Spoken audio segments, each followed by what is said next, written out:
Jean-Marc Mélenchon, bonsoir. Merci beaucoup d'avoir accepté notre invitation. Votre parole est très attendue, c'est votre première interview, je crois, depuis à la fois la mort du jeune Naël et l'éclatement des violences. Depuis 5 nuits, donc maintenant, vos tweets, vos communiqués ont été très commentés.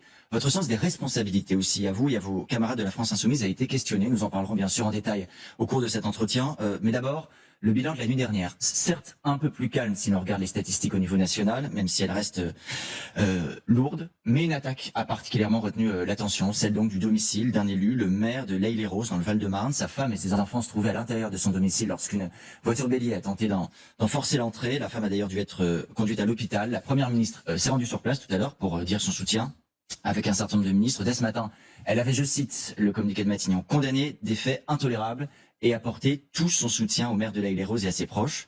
Est-ce que vous reprendriez ces mots? Est-ce que vous aussi vous condamnez ces faits intolérables? Est-ce que vous apportez votre soutien? J'utiliserai les miens de mots si vous voulez bien, monsieur Gendre. Lesquels seront-ils? Peut-être le mieux placé des responsables politiques pour comprendre l'effroi qu'a ressenti la famille. Pourquoi le mieux placé? Et me faire devoir d'exprimer ma solidarité humaine la plus totale et politiquement mon désaveu absolu de ce genre de méthode. Votre condamnation? Pourquoi je dis je suis le mieux placé? Parce que ce sont les circonstances, mais j'ai fait l'objet, je suis victime de 2 tentatives d'assassinat. La première a été punie par 9 ans de prison et la deuxième par 18 ans de prison. C'est-à-dire des tentatives extrêmement graves avec des gens d'extrême droite qui s'étaient préparés à me tirer dessus à coups de fusil ou avec un lance-flamme. Donc je comprends et je sais ce que ça coûte de subir la transgression de la limite qui est entre la polémique politique et la limite physique. Comme le dit le maire, un cap a été franchi dans l'horreur. Vous partagez cette idée, un cap a été franchi. Écoutez, monsieur Gendre, nous allons bien nous entendre tous les deux si vous me laissez parler et si vous me laissez utiliser mes mots. Ce n'est pas à vous de dire, vous dites comme, vous dites si. Vous m'autorisez à vous poser des questions dans cet entretien? Vous me posez des questions, toutes les questions que vous voulez et j'y réponds. Mais vous ne parlez pas à ma place si vous voulez bien. Je viens d'utiliser des mots que j'ai calibrés et réfléchis. Et je veux que cela se sache. J'étais à la manifestation de soutien au maire à Saint-Brévin. Aucun des responsables qui me fait aujourd'hui la leçon ne s'y trouvait. Aucun député, aucun responsable macroniste n'y était. Par conséquent, j'estime que leur devoir maintenant est d'entrer en eux-mêmes et de se demander est-ce qu'ils n'ont pas systématiquement choisi leur solidarité et est-ce qu'ils n'ont pas manifesté à mains égards souvent un mépris pour les uns ou pour les autres qui finit par se payer un jour ou l'autre. Voyez-vous, dans le meurtre du jeune Naël, ce n'est pas la première fois que nous avons affaire à un refus d'obtempérer qui se termine par un coup de feu. Il y a donc bien, au point de départ, une situation, et c'est cette situation qu'il faut traiter. C'est ça que j'ai voulu dire, monsieur Gendre, lorsque je disais « je demande la justice ». On ne peut pas avoir de calme sans justice. On va revoir, si vous le voulez bien, ce tweet sur Luc Mélenchon. Comme vous voudrez, hein.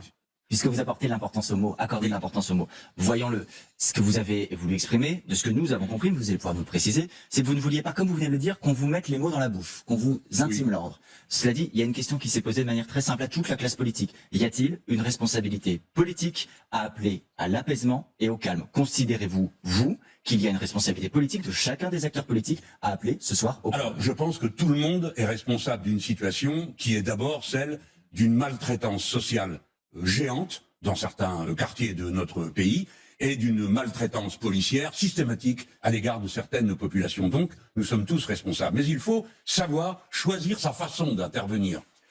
Je veux donner un exemple. Le président de la République aurait pu se rendre auprès de la pauvre maman qui a perdu son fils unique. Il a demandé à son ministre de la Ville de la contacter. C'est Olivier Klein qui s'en est entretenu. C'est ça, ben voilà. Mais c'est lui le président de la République, c'est pas l'homme qui a vu l'ours, etc. Vous auriez appelé en tant que président, si vous étiez à sa place.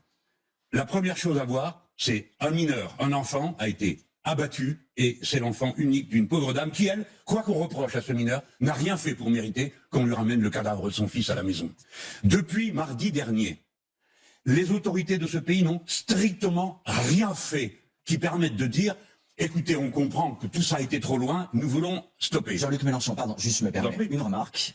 Il y a eu à la fois une action de la justice qui a mis en examen le policier, qui l'a placé en détention provisoire. Il est, on le rappelle, soupçonné de cet acte, mais présumé innocent tant que la justice ne s'est pas prononcée.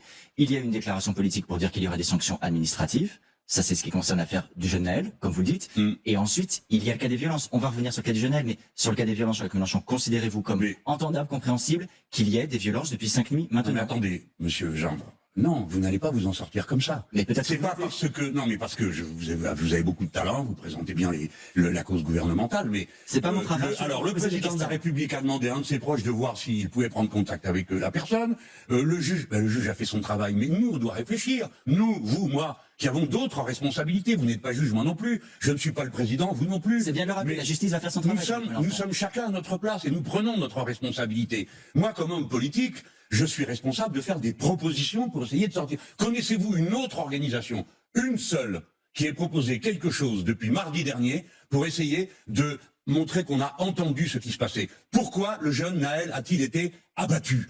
Parce que s'est appliquée une loi qui a rendu floue la limite entre la légitime défense et la prévention d'un risque. La loi de 2017, c'est celle à laquelle vous faites allusion, en Parfaitement. France, qui encadrer l'usage de l'arme Proposée par M. Bernard Cazeneuve, Premier ministre socialiste, qui il y a encore une journée me faisait des leçons de morale, alors qu'il est personnellement et moralement responsable d'une situation qui a... Mais cette loi, Jean-Luc Mélenchon, n'autorise quoi qu'il en soit pas à tuer dans les circonstances qui semblent être celles qui sont décrites. Vous pouvez demander le changement de la loi. En l'occurrence, le gouvernement actuel ne dit pas que le policier a bien agi. Mais le président de la République Monsieur Jean, vous permettez? C'est un débat ou c'est une Je rappelle, Jean-Luc Mélenchon, que le président de la République a qualifié les actes des policiers d'inexcusables et inexplicables. Vous êtes parfait. Maintenant, écoutez-moi. Je vous écoute. Vous me dites, est-ce qu'il faut appeler au calme? Monsieur, vous me demandez, à moi tout seul, de faire plus que 45 000 hommes qui ont été déployés pendant 2 nuits, plus que Monsieur Mbappé, plus que la grand-mère du petit.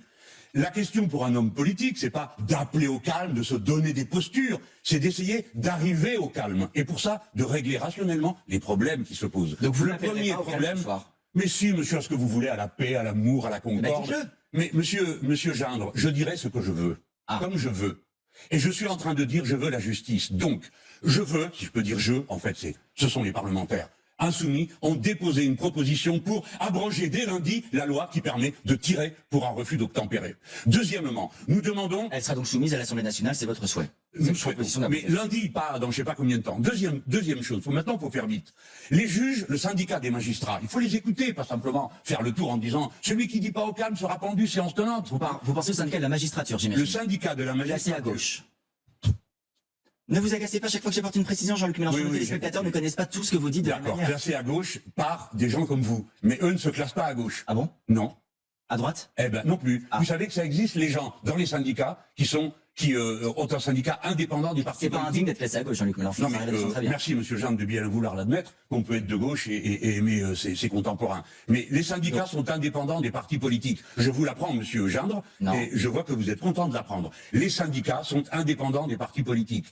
FO est indépendant, la CGT est indépendant, la CFDT est indépendant. Tous les syndicats ont dans leur statut leur indépendance à l'égard des partis politiques. Voilà pour votre précision, qui n'en est pas une. Donc le syndicat de la magistrature a dit qu'il souhaitait qu'on dépayse immédiatement les cas de violence policière de manière à ce qu'on ne demande pas au juge d'un ressort, celui du 92 par exemple, des Hauts-de-Seine, d'avoir en quelque sorte inculper des policiers avec lesquels ils passent leur vie. Donc ils disent il faut que ça soit le juge d'arrière. Voilà 2 demandes raisonnables. Troisième chose, Monsieur Gindre, il y a des affaires qui sont pendantes depuis des années. Les policiers qui ont été inculpés dans l'affaire du meurtre de Monsieur et Cédric Chouviat, 3 ans après, alors qu'ils sont inculpés, n'ont toujours pas été jugés. C'est le cas de Monsieur Traoré depuis 7 ans. La jeune femme qui a reçu une balle en pleine poitrine, alors elle ne conduisait pas la voiture, elle n'était pas en état d'obtempérer ou pas. À Paris, dans le 18e arrondissement. Juste si vous m'autorisez une question, Jean-Luc Mélenchon. Vous venez de lister, vous êtes chez vous, vous venez de lister beaucoup de sujets. Oui. Personne ne peut contester que vous venez faire des propositions et que vous listez des thématiques de fond. Si j'ai bien entendu ce que vous dites, chacun de ces sujets-là prendra au moins plusieurs semaines, voire plusieurs mois avant d'aboutir. On peut souhaiter que tout cela aboutisse. Vous avez vous-même dit que le Parlement serait saisi de cette proposition. Il y a quand même une réalité aujourd'hui. 5 nuits de violence, peut-être, faut-il le redouter, une 6e à venir. Oui. Considérez-vous que la situation actuelle peut attendre que les sujets que vous venez de lister soient réglés? Avec la meilleure volonté, non, ne seront pas réglés en quelques heures. Mais attendez, ne prenez pas les gens pour les animaux qu'ils ne sont pas. Comme la plupart d'entre vous faites un tas du révolte sans regarder les détails, vous ne savez pas que ce sont des jeunes gens de plus en plus jeunes. Ce sont des parents qui sont... Le ministre de l'Intérieur sur dit un tiers de mineurs, moyenne d'âge 17 ans. Vous avez l'intention de compléter chacun de mes propos, Monsieur Gindre? Ne vous agacez pas à chaque fois que j'ai... Non, mais vous non plus ne vous agacez pas chaque fois que je fais une réponse qui m'appartient. Allez-y. Hein, à chaque fois, vous vous sentez obligé de m'interrompre au milieu. Et c'est comme ça. Je suis obligé de rien et je vous laisse répondre. Alors, monsieur, laissez-moi dire que il n'y a pas, je vais vous expliquer, vous allez finir par le comprendre. Si, quand on est dans une situation de crise, la parole publique a une très grande importance. Si le président de la République disait « Je comprends que ça ne peut plus aller comme c'est là », Des erreurs innombrables ont été commises, des retards sont pris, j'en conviens. Donc, je dis que j'inscris à l'Assemblée nationale tel texte de loi proposé, peu importe par qui, voire même par eux. Deuxièmement, je propose que les juges soient dépaysés lorsque l'affaire est chez eux. Troisièmement, je crée une commission nationale justice et vérité pour qu'on puisse traiter publiquement de tous les dossiers. Alors, un immense discours d'apaisement serait apporté et les gens diraient, eh bien, c'est fini. On ne sera plus tué pour un refus d'obtempérer. Quand mon gosse sort dans la rue, je n'aurai plus peur comme j'ai eu peur avant. Maintenant, à mon tour de dire, je demande, j'exige, que les dirigeants de ce pays et ceux qui les accompagnent par leurs commentaires rectificatifs demandent aux syndicats ou prétendus syndicats de police d'extrême droite, comme le groupe Alliance, qui fait un Il y a un instant que les communiqué. syndicats n'avaient pas de couleur politique, Jean-Luc Mélenchon. Il faudrait savoir, c'est vous qui avez dit le contraire Bah non, tout à l'heure. c'est ma thèse, c'est pas la vôtre, donc reprenez pas ma thèse dans ce cas-là. Je fais ce que je veux, non? Ah, très bien. Et vous voyez, vous êtes très Monsieur Gendre, Je vous le dis dans un c'est pas parce que vous êtes de mauvaise foi que moi j'ai pas le droit de l'être. D'accord. Allez-y. Alors, Revenez sur le syndicat Alliance dit, maintenant ça suffit, il qualifie de horde sauvage. Il dit, l'heure n'est pas à l'action syndicale, mais au combat contre ces nuisibles. Il dit qu'il est en état de guerre. C'est un syndicat de police, ou qui se réclame du syndicalisme, qui écrit ça. Aujourd'hui, le pouvoir politique, voici ma thèse, ne contrôle plus la police dont le syndicat majoritaire s'exprime de cette manière. C'est la police qui fait peur au pouvoir. Vous avez interrogé, vous autres journalistes, Monsieur Darmanin, le ministre de la Justice, et je ne sais combien d'autres. Qu'ont-ils dit? Un seul a-t-il condamné ces propos? Un seul a-t-il dit, j'appelle la police au calme? Non, aucun. Pourquoi? Parce qu'ils ont peur, Monsieur Gendre. Ils ne ont les peur de contrôlent quoi? plus. Ils ont peur de quoi? Ils ont peur comme Monsieur Castaner, qui le jour où il a dit qu'il était contre les clés d'étranglement, 48 heures après n'était plus ministre. Ils ont peur d'une troupe qu'ils ne contrôlent plus. Et qui est, elle, l'auteur de ces débordements. Car les syndicats qui écrivent comme ça, eh bien ensuite, quand vous êtes un homme jeune, vous vous croyez vraiment en guerre. Mais que je comprends. Or, la police ne peut pas être en guerre Jean-Luc contre la Mélenchon. population. Puisque vous essayez de m'expliquer un certain nombre de choses, je vais tâcher de les comprendre en entier. Vous nous expliquez ce soir que le problème, c'est l'action des policiers, l'attitude des policiers. Alors, c'est une des composantes, évidemment. Bien sûr. Mais ce ne sont pas eux qui, a priori, depuis 5 nuits, commettent des violences dans nos rues. Merci de l'avoir précisé, ils en commettent aussi. Lesquels? Il n'y en a pas pour vous. Vous Depuis n'avez 5 pas nuits entendu parler des tirs de LBD, vous n'êtes pas au courant des matraquages, non, vous n'êtes pas au courant. Bon, eh ben, il ne vous reste plus qu'à sortir le soir, jeune homme. Moi, ce que j'ai à vous dire, c'est qu'ils sont responsables d'une partie de la situation. Et voyez-vous, Monsieur Gendre, vous ne faites pas votre travail quand vous vous comportez comme ça. Parce que si vous participez à la meute qui dit c'est ceux-là qui ont toutes les responsabilités, vous aggravez la situation.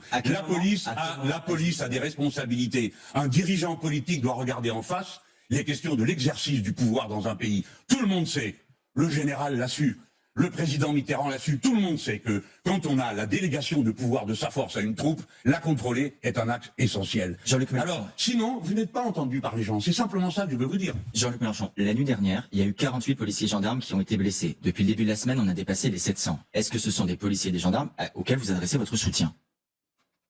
Mais je comprends pas. Pourquoi? Vous croyez que ça m'est égal que quelqu'un souffre? Non, je vous vous croyez pose que la ça question. Mais pourquoi? Moi, je vous pose la question. Eh bien, écoutez, il y a 565 morts par an, 600 au travail, sur le poste de travail, comme le vôtre là. Vous tombez mort à cet instant parce que vous êtes surchargé de travail. Par exemple, la juge au tribunal de Nanterre qui est morte sur son siège parce que c'était trop. Ses collègues ont dit c'était un burn-out.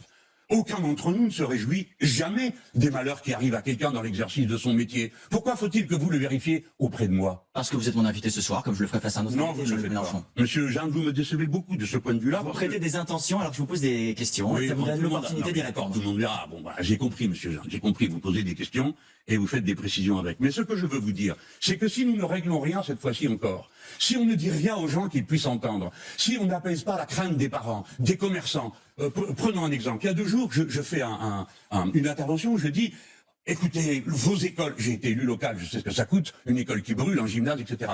Qu'a-t-on déduit de ce que je disais? C'est que le reste, on pouvait le brûler, mais j'ai jamais dit ça. Et quand la grand-mère de Naël dit « ne cassez pas les bus », est-ce qu'elle est en train de dire « casser les commerces » ? Non, il faut rien casser du tout. Mais écoutez-moi, monsieur Jean, Mais je vous ai si dit- les gens font ça, c'est parce qu'ils se disent une chose, ça ne sert à rien de parler puisqu'on n'est jamais écouté. Ils se disent « les gilets jaunes ont obtenu 10 milliards parce qu'ils ont cassé tout ce qui était sur leur route ». Voilà l'état d'esprit public, il faut le comprendre. Et si on veut éviter d'en arriver là, avec les aspects absolument insupportables que nous avons dénoncés, vous et moi, en début de notre rencontre, qu'on s'en prenne à des personnes en raison de leur statut d'élu. Alors il faut savoir mettre en avant les éléments de justice. Justice égale calme, pas de justice, pas de calme. Vous avez à l'instant reparlé de la question des élus. Le président de l'Association des maires de France, David Lisnard, était l'invité du journal de 13h de TF1 tout à l'heure. Il appelle solennellement à des rassemblements devant les mairies demain à midi pour dire le soutien de la population aux élus. Est-ce que vous ou les élus insoumis y serez? Je sais pas, ça c'est le groupe qui le décide, l'organisation des élus, je sais pas, je vais pas contacter les camarades, mais pourquoi pas, si c'est le président. J'espère qu'il ne fera pas la même bêtise que son collègue dans le département de Saint-Brévin, parce que le président des maires est intervenu pour engueuler les insoumis et la Ligue des droits de l'homme qui était là. Donc il aurait pu trouver quelques mots au moins pour nous remercier d'être venu. Mais non, il ne l'a pas fait. Donc j'espère que ça ne sera pas l'occasion de règlement de compte. Par contre, ce que je veux dire, c'est qu'à mon avis, les organisations de gauche, tant syndicales que politiques, seraient bien inspirées à cette heure de se concerter entre elles, et ce serait bien si elles pouvaient nous appeler à nous rassembler pour précisément exiger justice partout, et je le redis, abrogation de la loi permis de tuer de M. Cazeneuve. Jean-Luc Mélenchon, puisque vous parlez de la gauche, il nous est apparu que certains de vos camarades de la NUPES n'étaient peut-être pas sur la même ligne que vous. Si on regarde par exemple ce que dit Fabien Roussel, peut-être n'avez-vous pas compris de la même manière, il dit « Cette violence n'a pas de place dans notre République », bon, ni les appels à la révolte, à la guerre qui alimentent un climat de haine, explique-t-il. Olivier Faure, hier, en marche d'un déplacement... Attendez, parce que là, c'est à moi de faire les commentaires. Oui, je vais juste voir, et vous allez... Oui, mais M. Roussel parlait des appels à la guerre du syndicat Alliance. Et les appels à la révolte ne viennent-ils pas de chez vous? Vous avez entendu, M. Gindre. À l'insurrection populaire. Dites-moi, Oui. une seule fois, depuis toute la semaine qui vient de se passer, un seul appel de l'un quelconque des insoumis à faire ceci ou cela. Ce n'est pas notre ligne. D'ailleurs, nous avons toujours été d'une façon générale contre la violence et contre les stratégies de violence. Nous l'avons toujours dit, mais à nous on pose 10 questions. À ceux-là qui appellent à la guerre contre le peuple français et qui sont un soi-disant syndicat, on ne demande rien. Donc quand Olivier Faure parle, on va voir la citation, d'un moment de profond non, mais là, je désaccord. répondais pour Roussel. Absolument. Et donc oui. Faure, il dit, on est dans un moment de profond désaccord. De quoi parle-t-il alors s'il ne parle pas de ça? Je ne sais pas. Il est possible qu'il soit en train de parler de la loi permis de tuer de M. Cazeneuve, puisqu'il était à la réunion avec M. Cazeneuve qui ne en a rien dit, et que lui-même, Olivier Faure, a voté cette loi. Mais tous les socialistes n'ont pas voté cette loi. Hein. Alors leur profond désaccord avec moi, c'est que sans doute ils sont pour le maintien de la loi permis de tuer, ce qui n'est pas notre position. Mais qu'il y ait des divergences entre nous, monsieur, c'est normal. Et elles ne sont pas d'aujourd'hui. Nous avons fait un accord sur un programme, pour le reste, chacun dit ce qu'il veut. Et d'ailleurs, il ne s'en prive pas. Nous, en général, comme nous sommes les plus nombreux et les plus responsables, nous éviterons d'en rajouter. Mais M. Roussel a déjà exprimé des critiques à mon égard, mais ce n'est pas le cas cette fois-ci. Car cette fois-ci, il dit comme moi. Il dit que ça ne peut plus durer, qu'il y a une forme de violence qui vient de l'État qui est insupportable, et il appelle à la justice. Donc, en gros, j'estime qu'on dit pareil. Mais c'est de bonne guerre de dire qu'on dit des choses différentes. Donc, vous à mon avis, l'observateur politique que vous êtes devrait être attentif au fait que, tout d'un coup, un grand bloc politique se constitue qui va de l'extrême droite, qui propose le permis de tuer et la légitime défense, présomption, aux macronistes. Ils sont tous d'accord. Je vais vous donner le point sur une chose, Jean-Luc Mélenchon, c'est qu'ils sont d'accord pour vous critiquer et critiquer. Ah, merci quand même. On va regarder quelques citations. Le porte-parole du gouvernement, Olivier Véran, à la mi-journée chez nos confrères de Radio France, qui dit que il y a un cynisme de la France insoumise. Il parle, dit-il, de cette ultra-gauche dont je ne sais pas dire si elle correspond à une véritable pensée politique construite ou à du cynisme électoral pur et simple. Je finis les citations et je vous laisse répondre. Éric Ciotti, président des Républicains. Monsieur Mélenchon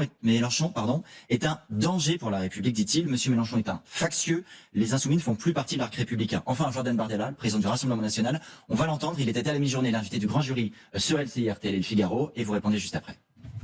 La France insoumise, qui d'ailleurs pourrait s'appeler la France incendiaire, parce que depuis le début des émeutes, ont tout fait pour inciter à l'insurrection et inciter au soulèvement contre l'ordre républicain et contre les forces de l'ordre. Monsieur Mélenchon, si vous voulez, c'est le rebelle, mais depuis son salon. Si vous voulez, Monsieur Mélenchon, il doit être dans son appartement parisien. Et il doit inciter à la rébellion, très très loin des beaux quartiers. Et je peux vous dire que ça doit faire très longtemps que M. Mélenchon n'a pas vécu dans une cité HLM. Je pense que M. Mélenchon est un danger public et qu'il devrait se rappeler que dans nos responsables politiques, il y a responsable. Que lui répondez-vous? Bon, écoutez, déjà, vous avez fait un tri. Il m'a également accusé d'appeler à brûler les bibliothèques et les écoles. Ah, vous l'avez parlé tout à l'heure. Peut-être bien, mais c'est ce qu'il a dit. Ce monsieur est un irresponsable. J'habite un appartement parisien, en effet, à la gare de l'Est, qui, comme chacun le sait, est un des plus beaux quartiers de Paris. Donc je propose qu'on mette de côté ce genre d'accent, parce que lui aussi, ça fait longtemps qu'il n'a pas vécu dans cette situation. N'en parlons pas. Ce n'est pas comme ça qu'il faut prendre les problèmes. À quoi ça sert? Donc, si j'ai bien compris, il y a un problème dans tous les quartiers de ce pays. 45 000 hommes n'y ont pas mis un terme, les plus prestigieux n'ont pas été entendus, mais c'est la faute, premièrement, de la France insoumise, pardon, je change d'ordre, de Jean-Luc Mélenchon, de la France Insoumise, des parents et des jeux vidéo. Est-ce que vous croyez que c'est une attitude sérieuse? Avez-vous compris que M. Bardella demande la présomption de légitime défense pour tout policier qui tirerait? Je m'adresse à ceux qui m'écoutent, qu'ils soient de droite ou de gauche, mais qui ont un attachement au principe du fonctionnement de la République, qui est que toute force armée à qui est délégué le pouvoir de violence de l'État doit être sous un étroit contrôle. Croyez-vous que ce soit ça qu'on serait en train d'obtenir? Quant à M. Ciotti, il aura du mal à me faire croire que les familles qu'il représente sont moins dangereuses pour le pays que moi. Franchement, monsieur Ciotti. À quelle famille pensez-vous? Attendez, monsieur Ciotti. Est-ce que vous, je parle de famille politique, bien évidemment. Qu'est-ce que vous voudriez me faire dire? Allons. Monsieur Ciotti, je le connais, je l'ai fréquenté, il ne m'a jamais parlé comme ça. Qu'est-ce que c'est que cette histoire? Je suis un danger pour la République. Est-ce qu'il ne croit pas que le danger pour la République, c'est plutôt quand une force armée prétend qu'elle fait la guerre au peuple? Ça oui, c'est un danger pour la République. Quel est le problème entre Monsieur Ciotti et moi si par exemple je lui disais, Monsieur Ciotti, proposons ensemble qu'on fasse le comité vérité et justice? La vérité appartient à tous, la justice de même. Où est l'inconvénient à faire un comité vérité-justice? Est-ce que vous comprenez que pour des milliers de gens, ça peut nous déplaire, pensent que la justice et la police sont d'un côté et pas de l'autre, alors que normalement la justice n'est d'aucun côté et la police non plus. Sur le communiqué, je voudrais juste préciser d'Alliance et d'une salle que vous citiez que le ministre de l'Intérieur Gérald Darmanin, qui était sur le plateau de TF1 vendredi soir, a été interrogé par Anne-Claire Coudray à ce sujet. On va juste regarder les mots qu'il a eus. Je ne suis pas là pour polémiquer, bon, mais il prend quand même la peine de dire « ce ne sont pas mes mots ». Et ensuite, il soutient les forces de l'ordre en disant qu'il les encourage. Il respecte la règle de la République, dit-il, et je sais qu'ils le font. Je précise qu'il leur a envoyé également un communiqué pour rappeler l'importance de respecter la déontologie. C'est une ligne qui est la même que la vôtre. Oui, mais je ne suis pas le ministre. Je vais vous donner un exemple. Quand des policiers sont venus avec leurs armes de service manifester place Beauvau en face du ministère de l'Intérieur, le ministre de l'Intérieur, Pierre Joxe, en a mis 120 à pied. Comprenez-vous? L'ordre et la loi sont politiques. Et les autres sont des exécutants. Ils n'ont pas à parler comme ça. Et la réponse, quand ceux qui représentent la moitié des effectifs de police, je ne dis pas que ce soit le cas des policiers, mais ceux qui parlent en leur nom, disent qu'ils font la guerre aux nuisibles, eh bien moi j'estime que le ministre de l'Intérieur s'en sort pas en disant « moi je parle pas comme ça ». Il rappelle la loi, le code de déontologie, et il dit « j'ordonne que vous obéissiez à la loi ». Voilà ce qu'il doit ordonner. Et ça sert à rien de caresser les cheveux de la tête des gens parce qu'il a peur des policiers, monsieur Darmanin. J'ai bien compris, Jean-Luc Mélenchon, vous disiez il y a des mesures politiques à prendre pour sortir de cette situation. Qu'est-ce que vous voulez que je fasse d'autre? Je suis pas prêtre, je suis pas journaliste et je suis pas Mbappé. Je fais ce que je peux. Je m'exprime comme un homme politique, c'est-à-dire je propose des choses rationnelles. Si l'on fait des choses rationnelles que je crois justes, nous avons une chance d'avoir un retour à une situation où l'on dialoguerait. Mais on peut pas dire aux gens calmez-vous, rentrez chez vous et fermez-la. Ça c'est pas possible. Et combien de temps ça peut prendre alors? La dernière fois, ça a pris 3 semaines.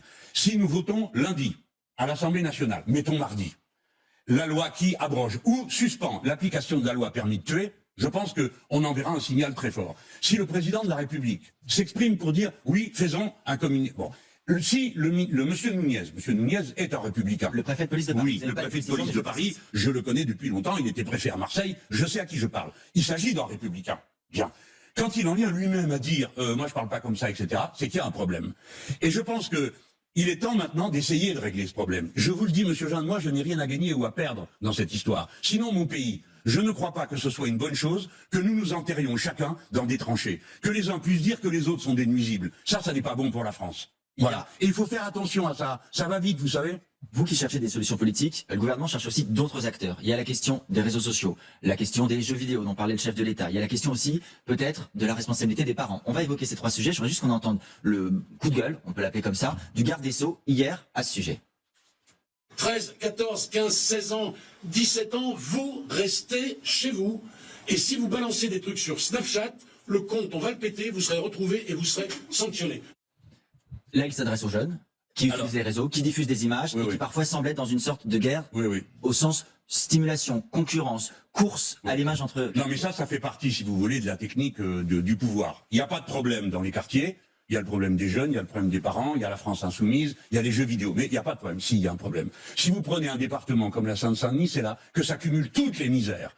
Qu'ils ne donnent plus qu'ils reçoivent moins que les autres. Et donc les difficultés s'accumulent. Ce n'est pas elles qui génèrent sui generis les difficultés, mais une fois qu'elles sont là, il faut y faire face. Donc le problème numéro 1, si vous pensez qu'il y a des enfants qui sont dans une situation d'abandon parce que soit leur famille n'arrive plus à les discipliner, soit personne ne s'en occupe, alors on met des éducateurs dans la rue. On ne les supprime pas.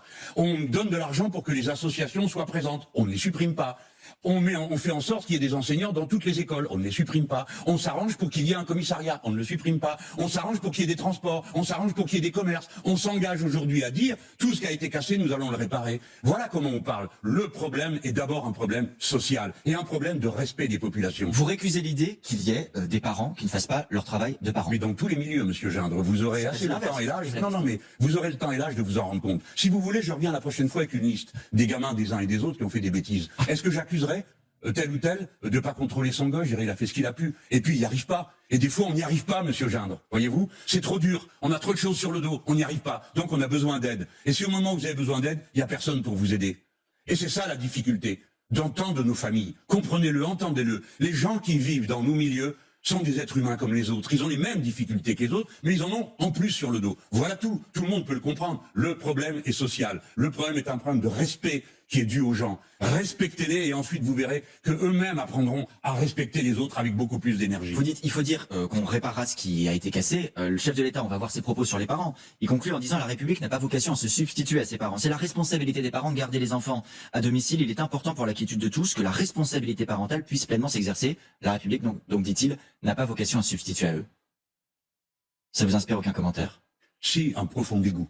Dégoût. Oui, cet homme ne sait pas ce que vivent les gens. Il n'a pas à parler comme ça. De quoi il se mêle? C'est lui qui vient dans les familles pour dire toi, t'as pas fait ton travail à la maman ou au papa, dire toi qui es toute la journée dehors en train de travailler, toi, femme qui part le matin à 5 heures du matin pour aller faire des ménages, et en plus tu viens lui dire c'est de ta faute. Il méprise les gens, il ne les aime pas, il ne comprend pas la vie qu'ils ont, ils ne comprennent pas ce que sont devenus ces lieux où l'on a relégué des millions de personnes dans ce pays. Et les belles personnes, d'une manière générale, en parlent toujours pour donner des leçons. Ça me rappelle, vous savez, les textes qu'on lisait au 19e siècle, où on disait déjà aux ouvriers, occupez-vous mieux de vos enfants, ils font des bêtises. Et puis après, on les embauchait à la mine à 5 ans. Non, ça suffit. Il faut traiter la société en partant des problèmes qu'elle rencontre et des solutions qu'on peut y apporter. Les parents ont besoin d'aide. Les parents ont besoin d'aide, de transport, d'école, de bibliothèque, d'aide dans la rue. Oui, nous avons besoin d'aide. Est-ce qu'on est en train de vivre, Jean-Luc Mélenchon, une forme de lutte des classes? Qu'est-ce que vous employeriez comme mot pour décrire ça? D'une certaine manière, oui, parce que ce sont les pauvres qui s'insurgent. Et ce sont les riches qui les méprisent par le biais de leur porte-parole politique et autres. Donc, d'une certaine manière, oui. Et puis, il y a un tel... Je veux vous dire à tous, quelle que soit votre situation sociale ou votre parti politique, je m'en fous, nous avons en charge tous un pays.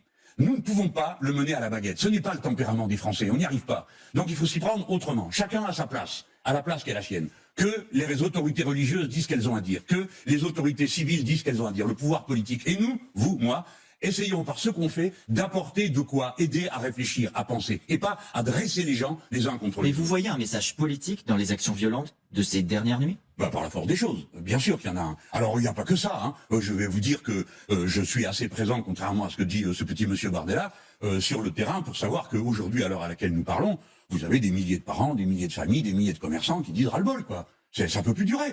Ils vous le disent comme ça. Ils disent ça veut plus rien dire. Parce qu'en effet, ça veut plus rien dire. Ça ne peut plus durer. Les violences? L'état de pagaille qui règne, évidemment la violence que ça contient, les risques que tout le monde prend. Je vous rappelle que Madame Zineb, qui s'est fait tuer au 4e étage le jour d'une manif, elle a pris une LBD, une grenade d'un policier qui était en bas. Il a donc tiré dessus. Mais tout le monde a peur maintenant. Qu'est-ce que vous croyez? Que c'est seulement les policiers et vous qui avez peur? Non, c'est tout le monde qui a peur. Le ministre de l'Intérieur, il y a quelque temps, avait employé le mot d'ensauvagement. Le président de la République a parlé de décivilisation.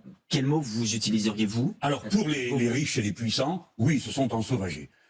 Ils ont l'idée qu'ils vont vivre à part, que cette faune dangereuse, les nuisibles, comme disent leurs policiers, sont un problème, il faut les tenir à distance, les mater, la chicotte. Vous avez un danger public comme monsieur Messia qui dit qu'il faut envoyer l'armée, sinon il va y avoir un bain de sang. Ce type est tellement fou qu'il comprend même pas que l'armée, elle s'occupe pas de maintien de l'ordre, elle s'occupe de faire la guerre. Donc il s'agit bien encore une fois de faire la guerre. Non, les riches, les puissants se sont ensauvagés parce qu'ils ne veulent plus vivre avec les autres. Ça ne les intéresse plus de vivre avec les autres. Ils ont leur quartier barricadé, ils ont leurs moyens de transport, ils ont leurs hôpitaux, ils se mettent à part. La société française est fondamentalement une société qui ne marche que par ce qui la rassemble.